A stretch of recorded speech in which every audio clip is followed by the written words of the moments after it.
สลายอะไรข้างเพยขัดนี่สัตว์เต็งเลยถึงพุ่งริมน้อยงอตัวนดิ่งข้างเพยขัดกันเสียมเด่น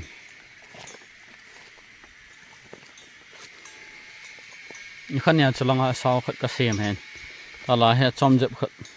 ก็เสียมเด่นก็ตี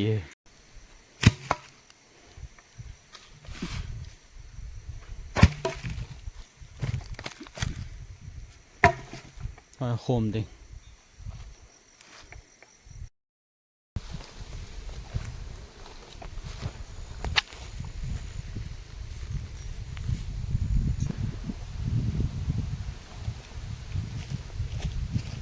จะเห็ดเด่น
กระจาย